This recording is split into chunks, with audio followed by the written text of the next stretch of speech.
নমস্কার বন্ধুরা, mixed fusion সোমার পাকশালায় আপনাদের সবাইকে স্বাগত। আমি সোমা। আজকে আমি আপনাদের সাথে দুধ পটল এই রেসিপিটি শেয়ার করব।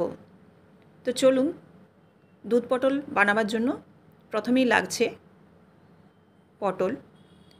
এই পটলগুলো আমি একটু খোসা ছাড়িয়ে নেব। পুরোপুরি খোসা ছাড়াচ্ছি না, মাঝে একটু গ্যাপ রেখে রেখে খোসাটা ছাড়াচ্ছি। তবে আপনারা দুরকমভাবে পটলের খোসাটা ছাড়িয়ে নিতে পারেন। আমি একটা এরকমভাবে আপনাদের পটলের খোসা ছাড়িয়ে দেখাচ্ছি, আর একটা অন্যরকমভাবে খোসাটা ছাড়াবো।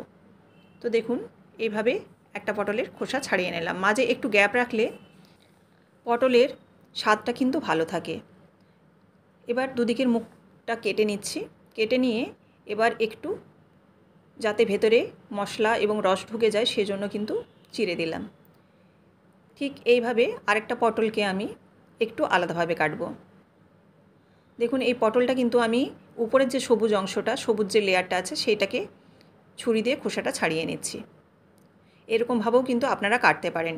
তো আপনাদের সুবিধা মতো, আপনাদের যেটা সুবিধা হয় সেরকমভাবেই আপনারা কেটে নিতে পারেন। এই পটলটাও সেম খোসাটা ছাড়ানো হয়ে গেলে এবার দেখুন মুখগুলো কেটে দিচ্ছি, আর এগুলোর মুখগুলো একটু চিরে দিতে হবে যাতে মশলা এবং রসটা ভেতরে চলে যায়। এবার এই পটলগুলোকে পরিষ্কার করে ধুয়ে নিয়েছি। ধুয়ে এবার নুন হলুদ মাখিয়ে দেব। আপনারা যদি হোয়াইট গ্রেভি চান তাহলে কিন্তু এই হলুদটা না দিলেও চলবে। আপনারা এখানে হলুদটা সেক্ষেত্রে নাও ব্যবহার করতে পারেন। শুধুমাত্র লবণ মাখিয়ে দিলেই হয়ে যাবে। এবার দেখুন, একটা কড়াইয়ের মধ্যে আমি সরষের তেল নিয়ে নিয়েছি। আপনারা চাইলে যে কোনো সাদা তেলও ব্যবহার করতে পারেন। এবার এই তেলটা গরম হলে এখানে নুন হলুদ মাখিয়ে রাখা পটলগুলো দিয়ে দিলাম। পটলগুলোকে এবার নাড়াচাড়া করে একটু হালকা যখন রং ধরে যাবে তখন ভেজে তুলে নেব। খুব একটা লাল করে ভাজার প্রয়োজন নেই। যখন এরকম হালকা একটু রং ধরবে তখন কিন্তু এগুলোকে তুলে নিতে হবে একটা পাত্রের মধ্যে। সমস্ত পটলগুলোকে আমি তুলে নিচ্ছি। এবার এই তেলের মধ্যেই আমি রান্না করব। তার আগে আমি এখানে দেখুন একটু দুধ গুলে নিচ্ছি। আপনারা চাইলে এখানে গরুর দুধও ব্যবহার করতে পারেন বা প্যাকেটের দুধও ব্যবহার করতে পারেন। আমি এখানে একটু গুঁড়ো দুধ গুলে নিচ্ছি, তার জন্য গরম জল দিয়ে দিলাম। দিয়ে 3 চামচের মতো গুঁড়ো দুধ এখানে দিয়েছি। গুঁড়ো দুধ দিয়ে ভালোভাবে গুলিয়ে নিলাম। আর এখানে একটা বাটির যে মাপ সেই 1 বাটির মতো জল দিয়েছি, আর 3 চামচ গুঁড়ো দুধ দিয়ে ভালোভাবে গুলিয়ে নিয়ে এক সাইডে রেখে দিলাম। এদিকে কড়াই যে তেলটা ছিল তার মধ্যে দিয়ে দিচ্ছি তেজপাতা 2 টুকরো, এলাচ, লবঙ্গ, দারুচিনি আর একটা শুকনো লঙ্কা। এলাচ এখানে 2টো ব্যবহার করেছি, দারুচিনি 1 টুকরো আর লবঙ্গ 4 থেকে 5টা। এবার ফোড়নটা একটু হালকা যখন ভাজা হয়ে যাবে তখন এর মধ্যে দিয়ে দেবো আদার রস। আদাটাকে গ্রেট করে কিংবা আদাটাকে বেটে নিয়ে আপনারা হাত দিয়ে চিপে রসটা বের করে নিতে পারেন। রসটা দিলেই কিন্তু এখানে এর গ্রেভিটা কিন্তু খুব স্মুথ হয়। তো আপনারা চেষ্টা করবেন অবশ্যই আদার রস ব্যবহার করার। এবার দেখুন এখানে একটা মশলা গুলে নিচ্ছি। কাশ্মীরি লঙ্কার গুঁড়ো, জিরে গুঁড়ো, ধনে গুঁড়ো। এবার এটাকে জল দিয়ে গুলে দিলাম। এদিকে দেখুন আদাটা মোটামুটি একটু তেলের মধ্যে দিতেই কিন্তু আদার কাঁচা যে গন্ধ সেটা চলে গেছে। আর আমি একটু কালারের জন্য খুব সামান্য হলুদ দিলাম। হলুদ গুঁড়ো দেওয়ার পর একটু নাড়াচাড়া করেই এবার যে আমি মশলাটা গুলে রেখেছিলাম সেই মশলাটা ছাঁকনি দিয়ে ছেঁকে দেব। মশলাটাও এখানে ছেঁকে দিচ্ছি যাতে এর গ্রেভিটা খুব স্মুথ হয়। ছাঁকনির ওপরে যে দানা দানা মশলাটা রয়েছে এটা কিন্তু আমি ফেলবো না, এটা ফ্রিজে রেখে দেবো।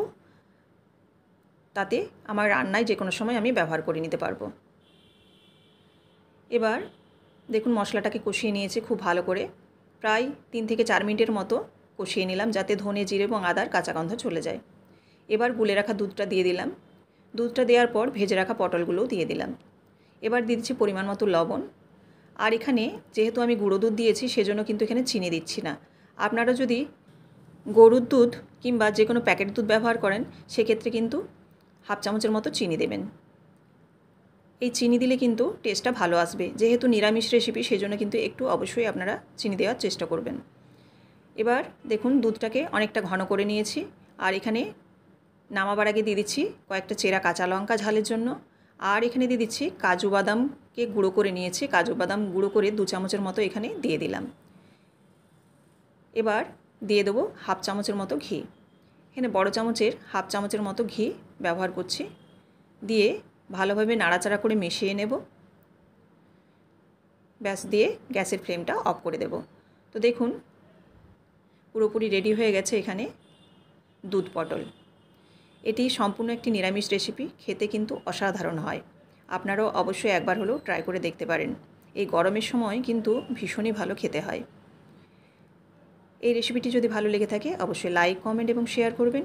আর এইরকমই বিভিন্ন ধরনের রেসিপি পাওয়ার জন্য অবশ্যই চ্যানেলটিকে সাবস্ক্রাইব করে বেল বাটনটি প্রেস করে দেবেন, যাতে আমার রান্নার সমস্ত নোটিফিকেশন আপনাদের কাছে সবার আগে পৌঁছে যায়। আমার যে বন্ধুরা ফেসবুক থেকে দেখছেন তাদের কাছে অবশ্যই অনুরোধ রইল যে পেজটিকে ফলো করে দেবেন। দেখুন আমি একটা সার্ভিং প্লেটের মধ্যে রেডি করে নিয়েছি। আর এরকম ক্রিমি ক্রিমি হবে, খেতেও কিন্তু অপূর্ব হয়।